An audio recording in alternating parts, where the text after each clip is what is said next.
जय श्री कृष्ण दोस्तों, मैं हूँ रेनू भाटिया और आप सुन रहे हैं रब कथा प्रेजेंट श्रीमद् भागवत कथा एज इट इज़। ये है 64th एपिसोड, 10वां स्कंद, 68 अध्याय।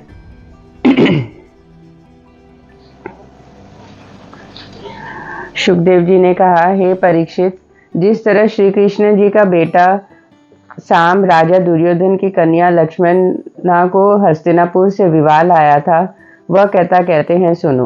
राजा दुर्योधन की कन्या जब विवाहने योग्य हुई, तब दुर्योधन ने उसका स्वयंवर रच के अनेक राजाओं को वहां इकट्ठा किया।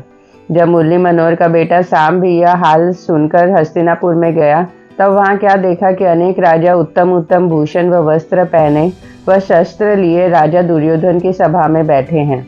अनेक प्रकार का मंगलाचार वहां हो रहा है। उसी समय राजकन्या अति सुंदरी चंद्रमुखी रत्न जड़ित भूषण व वस्त्र पहने जयमाला हाथ में लिए सब राजाओं को देखती हुई हंस रूपी चाल से साम के निकट पहुंची। उसका रूप देखते ही साम ने मोहित होकर विचार किया कि ईश्वर जाने यह कन्या किसके गले में जयमाला डाल दे तो फिर इसका हाथ पाना कठिन होगा। इसलिए बरजोरी उसने रथ पर बैठकर द्वारका ले जाना चाहिए। ऐसा विचारते ही साम ने लज्जा व भय छोड़कर लक्ष्मणा का हाथ पकड़ लिया और तुरंत उसे रथ पर बिठाकर द्वारका को चला। यह हाल देखकर सब राजा जो स्वयंवर में आए थे लज्जित हो गए और दुर्योधन आदि कौरव लज्जित होकर बड़े क्रोध से आपस में कहने लगे कि देखो, साम ने हम लोगों का कुछ भय न मानकर ऐसा अंधेर किया कि राजकन्या को स्वयंवर से भी बरजोरी ले गया। कदाचित इन तिलकधारी राजाओं में से ऐसा कोई करता तो कुछ संदेह नहीं था। यादव लोग सदा ही अपनी कन्या हमारे घराने में देते हैं। यह बड़ा लज्जा की बात है कि उनका बेटा जो भालू का नाती है, हम लोगों के सामने से राज दुलारी को उठा ले जाए। यह हमारा अपयाश कभी नहीं छूटेगा। हमारी जान में श्री कृष्ण जी अपने पुत्र का अपराध समझकर उसकी सहायता नहीं करेंगे। कदाचित अधर्म की राह लड़ने भी आवे तो इस तरह हार जाएंगे जिस तरह कामी पुरुष रोग उत्पन्न होने से तुरंत मर जाता है। जब हम लोग श्याम सुंदर को लड़ते समय पकड़ लेंगे, तब दूसरे यदुवंशी हमारा क्या कर सकते हैं। यह बात सुनकर कर्ण बोला कि यदुवंशियों का सदा ही यह चलन है कि दूसरी जगह शुभ कार्य में जाकर विघ्न करते हैं। जब धृतराष्ट्र ने यह बात सुनकर बड़े क्रोध से दुर्योधन को सांब को पकड़ लाने के लिए कहा, तब वह कर्ण, विकर्ण, शल्य, भूर्श्रवा यज्ञ के महाशूरवीर व सेना के साथ लेकर चढ़ दौड़े। आपस में कहते थे कि यह कैसी बलि है जो हमें जीतकर राजकन्या को ले जाएगा। जब दुर्योधन आदि ने रथ दौड़ाकर साम के चारों ओर घेर लिया, तब साम अपना रथ खड़ा करके धनुष बाण लेकर दुर्योधन व कर्ण से बोला कि तुम लोग मेरे माता के कुल के हो, पर जातिहीन मत समझो। मैं श्री कृष्ण जी वैकुंठनाथ के विजय से उत्पन्न हुआ हूँ, इसलिए युद्ध में तुमसे नहीं हारूंगा। चाहे तुम लोग अकेला मुझे लड़ाई में रच लो, सब लोग मिलकर लड़ो। यह वचन सुनते ही कर्ण ने सांब के सम्मुख जाकर कहा कि मैं जानता हूँ तू जल्दी हमसे नहीं हारेगा, पर हम लोग से जीतकर तुझे द्वारका जाना कठिन है। चैतन्य रहे, हम तुझे बाण मारते हैं। जब ऐसा कहकर कर्ण साम पर बाण चलाने लगा, तब साम ने उसका बाण बचाकर अपने बाणों से चारों घोड़े व सारथी कर्ण के रथ के मार डाले और 10-10 बाण दुर्योधन आदि सेनापति को मारे। वह लोग अपनी विद्या से उसके बाण बचाकर साम की बड़ाई करने लगे। जब दुर्योधन आदि ने देखा कि साम अकेला हम लोगों से नहीं मारा जाएगा, तब छत्रों शूरवीर एक साथ साम पर अपने अपने शस्त्र चलाने लगे। उस समय साम ने मुरली मनोहर के चरणों का ध्यान धरकर ऐसे बाण चलाए कि छत्रों महारथियों को व्याकुल कर दिया और उनके घोड़े सारथी समेत मार डाला। जब दुर्योधन आदि ने अपनी यह दशा देखी, तब छत्रों महारथियों एक साथ अधर्म की राह पर तीर मारकर एक ने चारों घोड़ों और दूसरे ने साम के सारथी मार डाला, तीसरे ने धनुष काट डाला और चौथे ने रथ पर से ध्वजा गिरा दी। जब सारथी और घोड़ों के मारे जाने से साम रथ पर से कूदा पैदल लड़ने लगा, तब कर्ण ने पहुंचकर साम को पकड़ लिया और अपने रथ पर बिठाकर हस्तिनापुर को ले आया।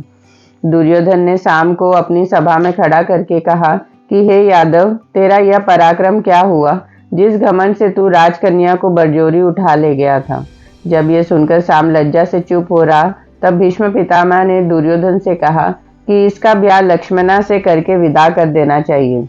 जब दुर्योधन ने भीष्म पितामह का कहना न मानकर साम को कैद किया, तब नारद जी ने हस्तिनापुर में आकर दुर्योधन व कर्ण आदि से कहा कि साम द्वारकानाथ का पुत्र से तो चूक हुई थी, पर तुम लोग को उसे कैद करना उचित नहीं था। इसका समाचार सुनकर बलराम जी यहाँ आवेंगे, तब तुम लोग अपना अपना बल उनके सामने प्रकट करना। जो कुछ होना था सो हुआ, पर साम को किसी बात का दुख मत देना। जब नारद मुनि के कहने पर भी दुर्योधन ने साम को नहीं छोड़ा, तब नारद जी द्वारका में गए और साम की दशा कहकर राजा उग्रसेन से बोले कि दुर्योधन आदि कौरव साम को अपने यहाँ कैद करके बड़ा दुख देते हैं। जल्दी जाकर उसकी सुधि लो, नहीं तो साम के प्राण बचाना कठिन है। यह बात सुनते ही राजा उग्रसेन ने श्याम सुंदर व यदुवंशियों को बुलाकर कहा कि तुम लोग अभी मेरी सेना साथ लेकर हस्तिनापुर में जाओ और कौरवों को मारकर साम को छुड़ा लाओ। जब उग्रसेन की आज्ञा अनुसार दैत्य संहारण सेना समेत हस्तिनापुर जाने के लिए तैयार हुए, तब बलराम जी ने, जो दुर्योधन के साथ मित्रता रखते थे, मुरली मनोज से विनय किया कि हे महाप्रभु, कौरव हमारे पुराने संबंधी हैं। थोड़ी बात के लिए सेना ले जाकर उनका विरोध करना न चाहिए। मुझे आज्ञा दीजिए तो मैं वहां जाकर सहज से साम को छुड़ा लाऊं। कदाचित वह लोग मेरे समझाने से न मानेंगे तो मैं अकेला उनको डर देने योग्य बहुत हूँ। जब श्री कृष्ण जी ने यह बात मानकर उन्हें जाने की आज्ञा दी, तब बलभद्र जी उद्धव और अक्रूर आदि कई यदुवंशी ब्राह्मणों और ज्ञानियों को अपने साथ लेकर द्वारका को चले। कुछ दिन बीते, हस्तिनापुर के निकट पहुंचकर एक बाग में डेरा किया और अपने आने का समाचार अक्रूर से दुर्योधन आदि को कहला भेजा। जब अक्रूर ने राजा धृतराष्ट्र की सभा में जाकर बलभद्र जी के आने का हाल कहा, तब दुर्योधन, जो बलराम जी का चेला था, बड़े हर्ष से भीष्म पितामह, द्रोणाचार्य, धृतराष्ट्र और युधिष्ठिर आदि को साथ लेकर उन्हें अपने मंदिर पर आने के लिए बाग में गया और रेवती रमन के चरणों में गिरकर विनय किया, हे महाप्रभु, जिस तरह आपने दयालु होकर दर्शन दिए, उसी तरह आने का कारण कहके अपने चरणों से मेरा घर पवित्र कीजिए। यह सुनकर बलदाऊ जी बोले कि मैं राजा उग्रसेन का संदेशा कहने के लिए आया हूँ, सुनो। जब साम के कैद करने का समाचार द्वारकापुरी में पहुंचा, तब महाराज उग्रसेन की आज्ञा से कृष्णचंद्र आनंदकर ने सेना समेत तुम्हारे ऊपर चढ़ाई करने की तैयारी की। मैंने यह हाल सुनकर मुरली मनोहर से कहा कि महाराज, कौरव लोग हमारे संबंधी हैं, इसलिए उनसे कभी लड़ने के लिए जाना उचित नहीं है। मैं अकेला जाकर साम को छुड़ा लाता हूँ। सो हे दुर्योधन व धृतराष्ट्र व भीष्म पितामह, राजा उग्रसेन ने तुम लोगों को यह संदेशा भेजा है कि उस बालक को 6 महारथियों ने मिलकर अधर्म की राह पकड़ लिया। जब उस अकेले कुंवर ने 6 आदमियों को युद्ध में व्याकुल कर दिया, तब तुमने यह नहीं समझा कि उसके सब घरवाले पहुंचकर तुम्हारी क्या गति करेंगे। हे धृतराष्ट्र, कदापि उस बालक अज्ञान से अपराध हुआ कि राजकन्या को स्वयंवर में से उठा ले गया, पर तुम लोगों को संबंधी होकर उसे कैद करना उचित नहीं था। लड़कियों को अपने नातेदारी में देना चाहिए, इससे और क्या उत्तम हो सकता है। अब भी उचित है कि साम को कैद से छोड़कर लक्ष्मणा का विवाह उसके साथ कर दो।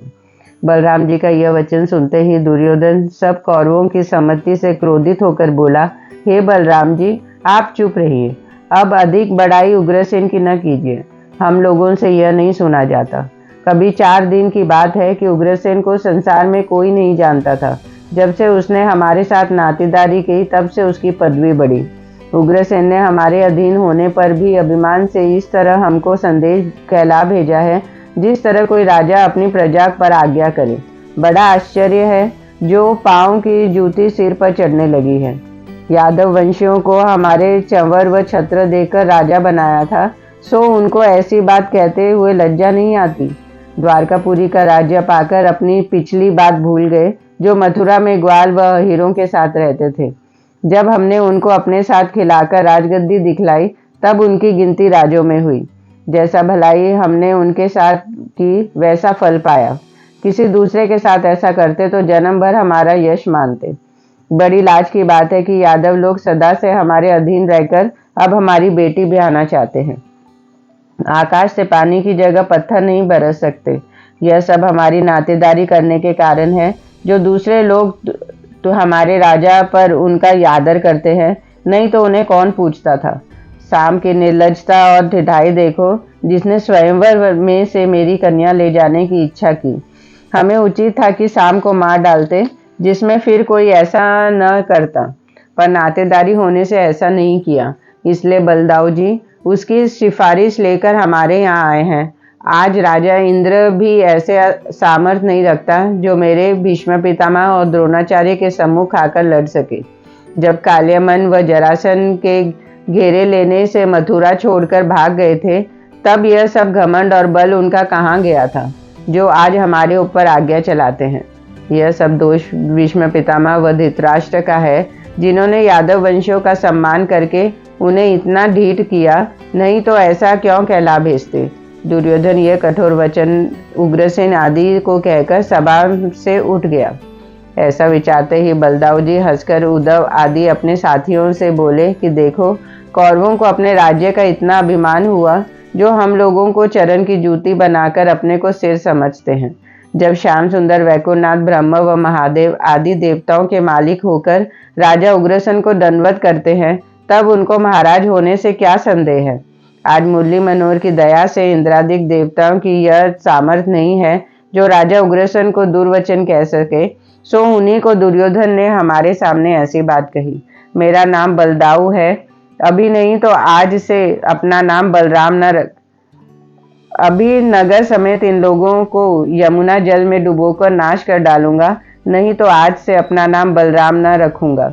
यह बात अपने साथियों से कहकर रेवती रमन ने क्रोध में आकर भीष्म पितामह व धृतराष्ट्र से कहा कि दुर्योधन अज्ञानी को यह बुलवाओ तो अपनी बातों का उत्तर हमसे सुने।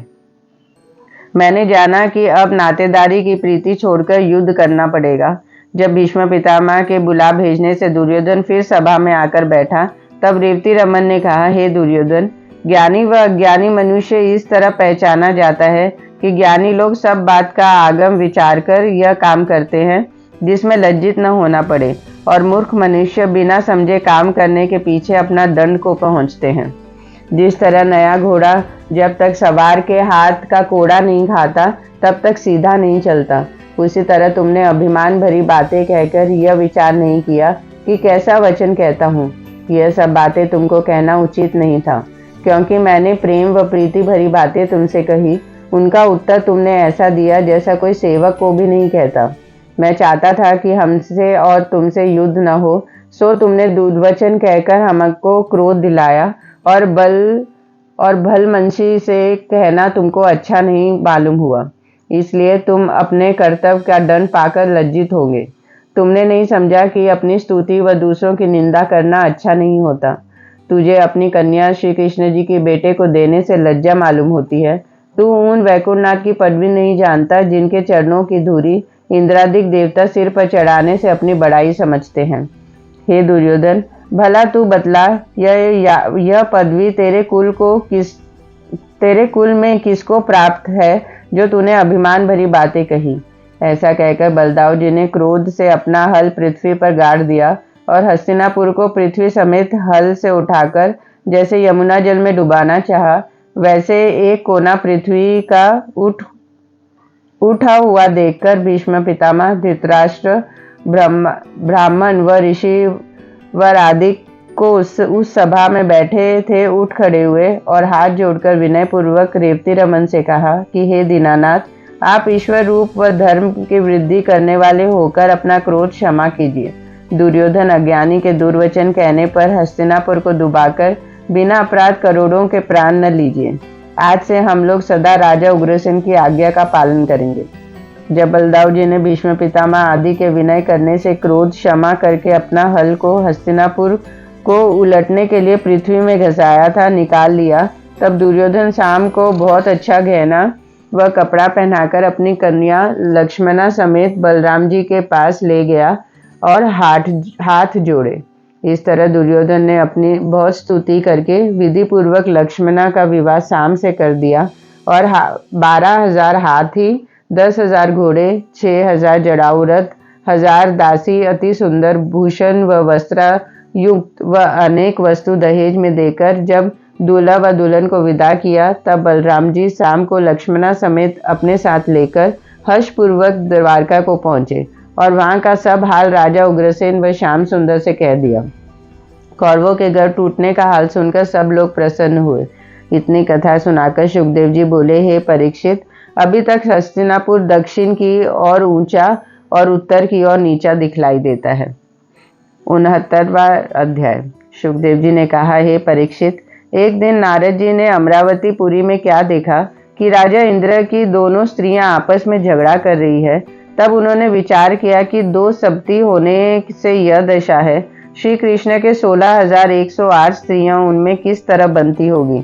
न मालूम गोपीनाथ इनको इकट्ठा बुलाते हैं या पारी बांधकर उनके पास जाते हैं, यह हाल देखना चाहिए। ऐसा विचार कर नारद जी द्वारका में गए और क्या देखा कि वहाँ अच्छे अच्छे बाग, उत्तम उत्तम पुष्प व फल लगे होकर उनमें अनेक पक्षी बोलते हैं। अनगिनती तमाम व बावली के कमल फूल हैं और उन पर भौरों का गूंजना बहुत शुभ देता है। सुनहरे किले के चारों ओर समुद्र लहरें ले रही है। माली लोग मीठे मीठे स्वरों से गाते हुए क्यारियां खींच रहे हैं। पनघट पर झुंड के झुंड महासुंदरी स्त्रियां अच्छा अच्छा गहना व कपड़े पहने दिखलाई दी। जब नारद मुनि यह सब शोभा देखते हुए नगर में गए तो क्या देखा कि महल व मकान रत्न जड़ित होकर उन पर अनेक प्रकार की कलशियां लगी है। उस नगर में सब दुकानें व सड़कें उत्तम है। घर घर कथा व हरि चर्चा हो रही है। यदुवंशी लोग अनेक जगह राजा इंद्र के समान आपस में बैठे हुए श्याम सुंदर का यश गाते हैं। द्वारकावासी अपने अपने घर होम व यज्ञाधिक शुभ कर्म करके अच्छा अच्छा पदार्थ बड़े प्रेम से ब्राह्मणों को खिलाते हैं। जब नारद मुनि यह आनंद देखते हुए रुक्मणी जी के महल में गए तो वहां ऐसा रत्न जड़ित स्थान देखकर जिसके सामने आंखें नहीं ठहर सकती थी। मोतियों के झालर द्वार पर लटकाई थी। पारिजात फूल की सुगंध चारों ओर पड़ती थी। नारद मुनि ने वहां क्या देखा कि श्याम सुंदर उत्तम शैया पर जड़ाऊ मुकुट पहने, जर्द पीतांबर बांधे, रेशमी उपारना ओढ़े, घुंघरू वाले जुल्फें छोड़े, माथे पर केसर का तिलक लगाए, जड़ाऊ कुंडल कानों में डाले, वनमाला, वैजंतीमाला और मोतियों का हार पहने, नटवर रूप बनाए हुए हंसते हैं। हजारों दासियां रहने पर भी रुक्मणी जी आप खड़ी हुई पंखा हाँकती है। जैसे द्वारकानाथ ने नारद मुनि को आते हुए देखा, वैसे ही उठकर उन्हें दंडवत करके जड़ाऊ सिंहासन पर बिठाया और अपने हाथ से उनके चरण धोए। चरणोदक लेके विधि पूर्वक उनका पूजन किया और हाथ जोड़कर बोले, हे मुनिनाथ, आपने दयालु होकर मुझे दर्शन दिए, नहीं तो संसारी मनुष्य में तुम्हारा दर्शन मिलना दुर्लभ है। हम क्या सेवा करें जिससे हमारा कल्याण हो। यह वचन सुनकर नारद मुनि ने विनय किया, हे आदि पुरुष भगवान, मैं तुम्हारा दर्शन करने आया हूँ। तुम्हारी दया के बिना संसारी मनुष्य भवसागर पार नहीं उतर सकते। गंगा जी तुम्हारे चरणों की धोवन होकर सब जीवों को सुख देती है। मैं कंगाल ब्राह्मण कौन गिनती में हूँ जो तुम्हारी स्तुति कर सकूं। मुझ पर दयालु होकर ऐसा वरदान दीजिए जिसमें तुम्हारा स्मरण व ज्ञान मुझसे न छूटे। जब इस तरह स्तुति करके नारद मुनि वहां से विदा होकर सत्यभामा के घर गए तो क्या देखा कि उद्धव जी वहां पर मुरली मनोहर से चौपट खेलते हैं। यह वचन नारद मुनि वहां से भी श्याम सुंदर को आशीर्वाद देकर जामवती के यहाँ गए। जब वैकुंठनाथ को अंग में उपटन व फुलेल मलवाते देखकर बिना भेंट किए फिर गए, क्योंकि शास्त्र में तेल लगाते समय दंडवत करना व आशीर्वाद देना वर्जित है। फिर नारद जी ने कालिंदी के महल में जाकर देखा कि श्याम सुंदर को पलंग पर सोए हुए पाया। जब कालिंदी ने नारद मुनि को देखते ही मुरली मनोहर के चरण दबाकर जगा दिया, तब त्रिभुवनपति दंडवत करके बोले, हे मुनिनाथ, तीर्थ रूपी साधियों के चरण आने से संसारी जीवों का घर पवित्र हो जाता है। अपनी दया करके अपने दर्शन से मुझे कृतार्थ कीजिए। जब नारद मुनि वहां से आशीर्वाद देकर मित्राबिंद के महल में गए तो क्या देखा कि श्याम सुंदर ब्राह्मणों को जिवाते हैं। नारद मुनि को देखते ही हाथ जोड़कर बोले, हे द्विजराज, आपने बड़ी दया की जो इस समय आए। आप भी भोजन करके अपनी जूठन मुझे दीजिए तो उसे पाकर पवित्र हो जाऊं। नारद मुनि बोले, हे महाप्रभु, आप ब्राह्मणों को भोजन कराइए, मैं फिर आकर प्रसाद पाऊंगा। यह वचन कहकर नारद मुनि सत्या के महल में गए तो क्या देखा कि वृंदावन बिहारी भक्त हितकारी आनंद पूर्वक विहार कर रहे हैं। यह कौतुक देखते ही वहां से उल्टे पांव फिरकर भद्रा के मंदिर में आए तो द्वारकानाथ को भोजन करते पाया। वहां से लक्ष्मणा के घर जाकर वैकुंठनाथ को स्नान करते देखा। इसी तरह नारद मुनि अनेक महलों में वैकुंठनाथ की परीक्षा लेने के लिए गए तो उनको कहीं पूजा व ध्यान करते, किसी जगह होम पर बैठे, कहीं स्त्रियों के साथ फूल बरसाकर खेलते, किसी जगह तड़ागादिक में स्त्रियों के साथ नहाते, कहीं घोड़े रथों पर बैठते, किसी महल में कथा व पुराण सुनते, कहीं गौ ब्राह्मण को दान देते, किसी जगह हाथियों का युद्ध देखते, कहीं द्रव्यादिक गिनवाते, किसी महल में संतान के विवाह की चर्चा करते, कहीं लड़का खिलाते, वहीं कहीं बलराम जी के साथ बैठे हुए अधर्मियों को मारने की सम्मति करते, किसी जगह बावली तड़ागादि खोदने के लिए रुपए देते, किसी जगह वासुदेव व देवकी के पास बैठे हुए भोजन कराने के लिए आज्ञा लेते, कहीं लड़कियों को विदा करते, किसी महल में भाटों से कवित्व सुनने और कहीं अहेर बोलने के लिए बैठा देखा। नारद जी ने श्याम सुंदर की यह महिमा देखते ही लज्जित होकर कहा कि त्रिभुवनपति ने मेरे चरण धोकर चरणामृत लिया और मैंने अपने अज्ञान से उनकी परीक्षा लेने की इच्छा की, सो मुझसे बड़ा अपराध हुआ। जब ऐसा विचार कर नारद मुनि भय से कांपने लगे तब मुरली मनोहर हंसकर बोले, हे मुनिनाथ, आज तुम्हारी यह दशा क्यों है? जैसे ये वचन नारद जी ने सुना वैसे ही हरिचरणों पे गिर पड़े और हाथ जोड़कर विनय किया, हे दीनानाथ, मैं अज्ञानता से तुम्हारी परीक्षा लेना चाहता था, सो लज्जित होकर उसका फल पाया। अब मुझ दीन पर दयालु होकर मेरा अपराध क्षमा कीजिए। यह सुनकर दीनानाथ बोले, हे मुनिनाथ, तुम कुछ संदेह अपने मन में न लाकर मेरी माया को अति बलवान समझो।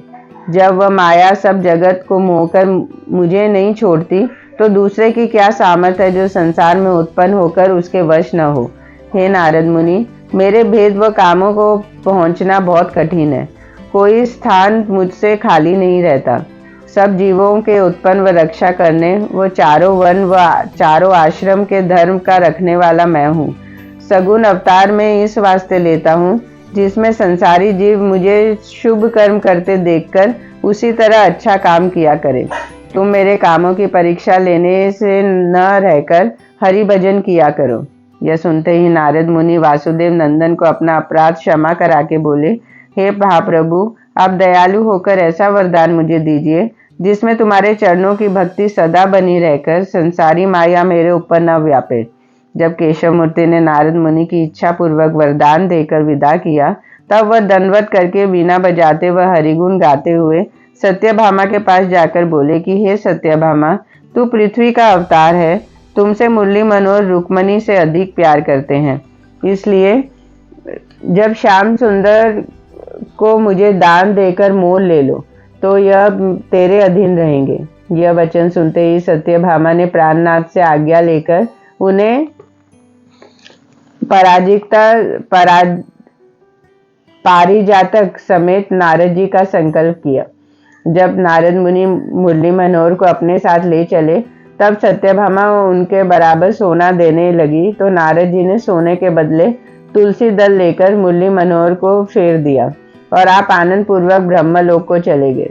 श्री कृष्ण चंद्र आनंद कन उसी दिन से सत्यभामा से पर अधिक प्रीति करने लगे। शुकदेव जी बोले, हे परीक्षित, श्याम सुंदर संसारी जीवों को राह दिखलाने के लिए जिस समय जो काम करते थे उसका हाल कहता हूँ, सुनो। जब 2 घड़ी रात बीतने पक्षी बोलने लगते उसी समय वासुदेव नंदन सब महलों में से उठकर स्नान करके संसारी मनुष्य की तरह अपनी आत्मा का ध्यान लगाते थे। जब सूर्य निकलने के उपरांत वासुदेव नंदन सब महलों में जाकर जड़ाऊ चौकी पर बैठते थे और उनके अंग पर स्त्रियां फुलेल व उपटन लगाकर गर्म पानी से स्नान कराती थी, तब वह तुलसी चौर के पास बैठकर संध्या व तर्पण करके गायत्री जपते थे। जब 4 घड़ी दिन चढ़ते था तब नित्य एक एक महल में 14-14 हजार गौ दूध देने वाली विधि पूर्वक ब्राह्मणों को दान देकर उनका आशीर्वाद लेकर भोजन करते थे। जब मुरली मनोहर अनेक रूपों से एक रूप होकर उत्तम उत्तम भूषण व वस्त्र पहनकर द्वारका पर आते और बंदी गणों से स्तुति सुनकर सम्मान पूर्वक उन्हें विदा करते थे, तब दारुक रथवान द्वार पर जड़ाऊ रथ ले जाकर खड़ा करता था। जब द्वारकानाथ उस रथ पर उद्धव समेत बैठकर घूमने फिरने जाते, तब सत्यार्थी यादव पीछे बैठकर पंखा व चंवर मोहिनी मूर्ति के हिलाता था। जब श्याम सुंदर का रथ धीरे धीरे राजसी वैभव पर चलता था, तब उनकी स्त्रियां अपने अपने महल की खिड़कियों में से उनकी छवि देखकर अपने अपने भाग्य की बड़ाई करती थी। जब थोड़ी देर उपरांत श्री कृष्ण आनंद कंद सुधर्मा सभा में आते थे, उस समय सब यादव वंश खड़े होकर सम्मान पूर्वक रत्न सिंहासन पर उनको बिठाते थे। कुछ केशव मूर्ति राजा उग्रसेन के पास बैठकर कथा व पुराण सुनते थे। कभी कभी नट व भानुमति आदि का कौतुक देखकर प्रसन्न होते थे। वैकुंठनाथ की दया से द्वारकापुरी में कोई रोग किसी को नहीं व्यापता था, इसलिए सब छोटे बड़े परमानंद रहते थे। जब वासुदेव नंदन सुगम सभा से उठकर अनेक रूप धारण करके सब महलों में जाते थे, तब 36 प्रकार के व्यंजन भोजन करते थे और उनमें अच्छा अच्छा पदार्थ उद्धव और अक्रूर आदि हरि भक्तों को भी मिलता था। इतनी कथा सुनाकर सुखदेव जी बोले, हे परीक्षित, देखो श्याम सुंदर त्रिभुवन पति गृहस्थ होने पर भी विरक्त रहकर संसारी जीवों को राह दिखलाने के लिए सब कर्म करते थे। एक दिन वैकुंठनाथ सुधर्मा सभा में रत्न सिंहासन पर बैठे हुए यदुवंशियों के साथ बैठे थे। उस समय एक ब्राह्मण द्वारकापुरी में आया और द्वारपालों से कहा कि तुम श्री कृष्ण जी से जाकर कह दो कि एक ब्राह्मण तुम्हारे दर्शन की इच्छा से द्वार पर खड़ा है, आज्ञा हो तो भीतर आकर अपना मनोरथ पूर्ण करे। जैसे द्वारकानाथ ने यह संदेश द्वारपालक का सुना, वह उस ब्राह्मण को बुला भेजा और वह ब्राह्मण उनके सामने भीतर गया। वैसे ही त्रिभुवन पति ने नीचे उतरकर उस ब्राह्मण को दंडवत किया और अपने पास सिंहासन पर बिठाकर कोमल वचनों से पूछा, हे महाराज, आप कहाँ से किन कारण यहाँ आए? यह मधुर वचन सुनते ही वह ब्राह्मण हाथ जोड़कर बोला, हे महाप्रभु, राजा जरासंध जो अपने बल और प्रताप का घमंड रखता है, दिग्विजय के लिए निकला था। सो जिन राजाओं ने उसकी आज्ञा पालन की उनकी देश उसने छोड़ दी, और जो राजा अपने अभिमान से उनके पास नहीं आए, उनको युद्ध में जीतकर अपने यहाँ कैद किया। 20,800 राजा जो उनके यहाँ कैद हैं, उनका संदेशा लेकर आया हूँ। श्याम सुंदर की आज्ञा पाकर उस ब्राह्मण ने कहा, महाराज, उन सब राजाओं को दंडवत करके यह विनय किया है कि हे वैकुंठनाथ, आपके सदा से यह प्रण है कि जब दैत्य व अधर्मी राजा हरिभक्त को दुख देते हैं, तब आप सगुण अवतार से अधर्मियों को मारकर अपने भक्तों की रक्षा करते हैं। जिस तरह आपने हिरण्यकशिपु को मारकर प्रहलाद के प्राण बचाए और ग्रास से गजेंद्र को छुड़ाया, उसी तरह हम लोगों को भी महादुखी व दीन जानकर हमारा कष्ट छुड़ाए। जैसे कर्म रूपी फांसी में सारा जगत बंधा रहकर नष्ट होता है, वैसे ही जरासंध की कैद में हम लोग फंसकर बड़ा दुख पाते हैं। इसलिए दिन रात तुम्हारे दर्शनों की इच्छा बनी रहती है। हे महाप्रभु, राजा जरासंध अपने अज्ञान व राज्य के घमंड से ऐसा मतवाला व अंधा हो रहा है कि 17 बार तुम्हारे सामने से भागने पर भी लज्जित न हुआ। सबका मनोरथ पूर्ण करने वाले तुम जो एक बार भागे थे, इसलिए वह बड़ा अहंकार करके अपनी बराबरी किसी को नहीं समझता। आपने पृथ्वी का बोझ उतारने के लिए अवतार लिया है, इसलिए उसका घमंड तोड़कर हमारा दुख छुड़ाना चाहिए। हम लोग किसी दूसरे का भरोसा नहीं रखते।